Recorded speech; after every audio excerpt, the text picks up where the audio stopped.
This episode is brought to you by Indie Film Hustle TV, the world's first streaming service dedicated to filmmakers, screenwriters, and content creators. Learn more at indiefilmhustle.tv. The Director Series is made possible by the support of our subscribers on Special. Subscribe today at special.tv/The Director Series and gain access to exclusive full-length Director Series episodes and other bonus content, ad-free.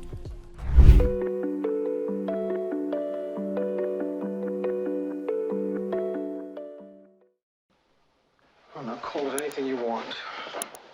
Old-fashioned or what?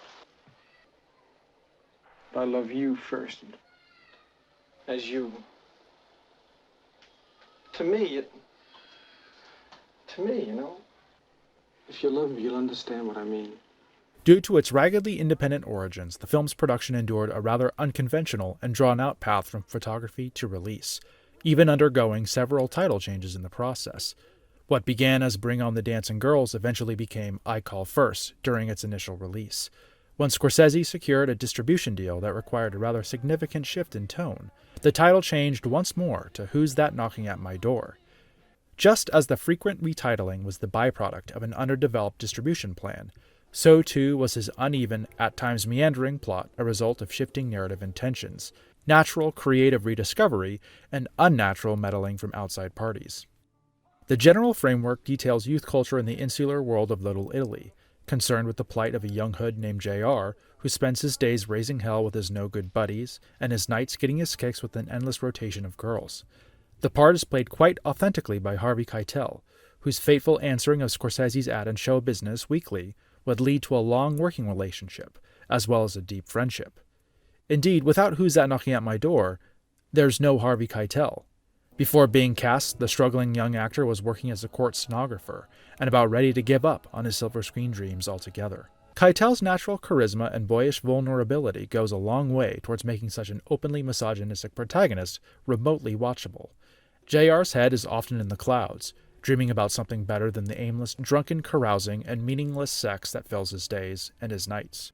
If anything, his journey is one of enlightenment towards the fairer sex, transformed by his relationship with a virginal blonde he meets on the Staten Island ferry, the first of many golden-haired visions that would come to populate Scorsese's canon. Played by Zena Bethune, her character is arguably the single most transformative element as it pertains to Scorsese's overall vision. The romantic subplot she anchors gives JR's journey direction, offering up enough dramatic opportunity to justify the project's transition from short to feature. Though Scorsese elects not to give Bethune's character a name, in the process reinforcing the reductive attitude towards women that his story labors against, she makes a distinct impression on JR, and by extension, the audience. They come from totally different worlds, but they are able to bond over, quite expectedly, their shared passion for cinema.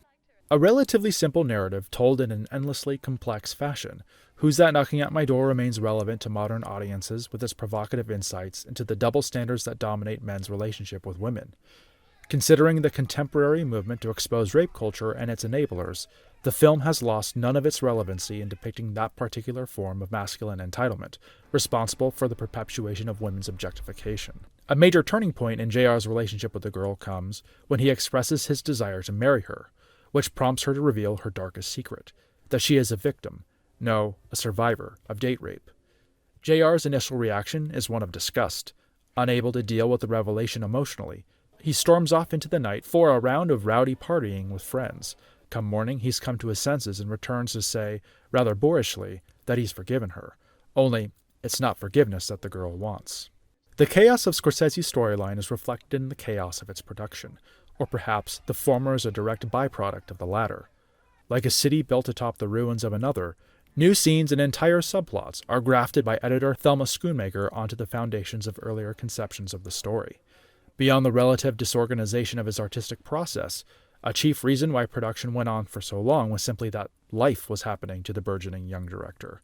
In May of 1965, he married his first wife, Lorraine Marie Brennan, and by December they had a daughter, Catherine. In short order, however, Scorsese's marriage began to unravel, and months would go by between the shooting of scenes. Keitel would ultimately join Scorsese in his accidental bachelor pad, sleeping on a cot in the living room while they worked out the next round of shooting. Considering all this, the cinematography of Who's That Knocking at My Door varies quite greatly throughout its brisk running time. Michael Wadley and Richard Cole are credited as the directors of photography, shooting on a mix of 35mm and 16mm black and white film. At first glance, Scorsese's stylistic approach here reads like a grab bag of French New Wave tricks. Handheld camera work, jump cuts, fast pacing, cross-cutting, non-chronological ordering, and impressionistic flourishes like a party sequence rendered in slow motion.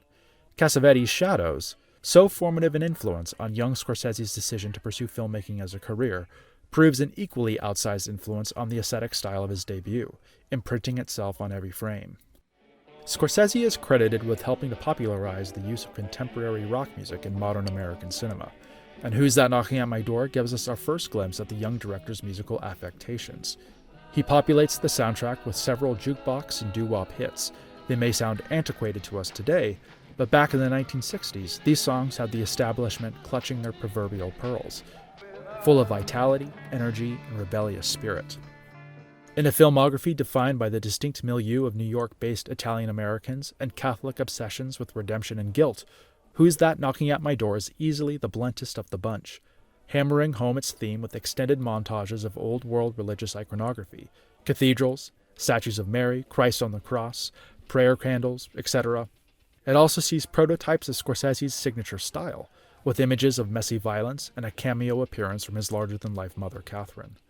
While later films would tackle these subjects in greater depth, Who's That Knocking at My Door gives a particularly pointed demonstration of the Madonna whore complex so prevalent throughout the culture he was raised in. It's a conceit deeply rooted in the patriarchal structures of his heritage, wielding religious dogma in a way that reduces women into a saint or sinner binary, thus limiting their sphere of influence to domestic and familial matters. Of the Scorsese protagonists molded in this vein, a major component of their journey is an inevitable conflict between their perception and the actual, fully rounded humanity of their chosen mate. Who's That Knocking at My Door establishes the mold, with the girl appearing like a vision out of a crowd, a blonde who promises to be his salvation from a brutal world. Ultimately, though, he runs up against reality. She's only human, after all, and he can't reconcile the flaws he perceives with the unrealistic standards he imposes on her. That the archetype appears again and again throughout his films speaks to the central struggle that animates his artistry, a turbulent battle between the patriarchal old world and the progressive dreams of the new. Indeed, it was the addition of this somewhat romantic subplot that makes Who's That Knocking at My Door actually work. The earliest version of the film, before Bethune's character was incorporated, screened at the Biograph Theater in Chicago, the same one where John Dillinger was killed. This first cut met a similar end, shot down by an uncaring and unmoved audience. To his credit, Scorsese refused to accept failure, taking on even more strain and pressure by shooting the additional Bethune material even though he couldn't afford it. The film processing was again paid for by his ever-supportive father. Though this version premiered at the Chicago Film Festival the following year, even earning praise from a young Roger Ebert, the film still wasn't technically finished. $37,000 was needed to properly complete Scorsese's hard-fought debut, and the only option that presented itself was via Mnuchin's connection to the exploitation distributor Joseph Brenner. He agreed to put Who's That Knocking at My Door in theaters on one condition, that Scorsese add a gratuitous, explicit sex scene with nudity. Whether or not he actually agreed with Brenner's mandate, Scorsese hastily shot the scene while abroad in Amsterdam, and spliced it rather haphazardly into the final edit. After years of sweat, blood, and tears, the final version of Who's That Knocking at My Door debuted in 1970 at the Carnegie Hall Cinema, and Scorsese's gambles and compromises finally began to pay off. Its performance at the box office has long since ceased to be relevant. The quantity of seats filled didn't matter as much as the quality of the people filling them. Towards that end, the film had an influential fan in the form of indie iconoclast Roger Corman, who managed to convert John Cassavetes into a fellow believer.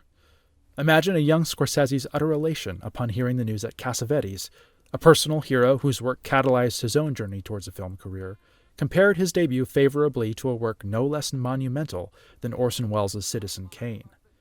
As dramatic, or a touch hyperbolic as Cassavetes' assertion may be, he nonetheless had a visceral reaction to the heart and passion immediately evident in Scorsese's film. The exchange would soon grow into a formative relationship, with the hero becoming the mentor, and ultimately, a very dear friend.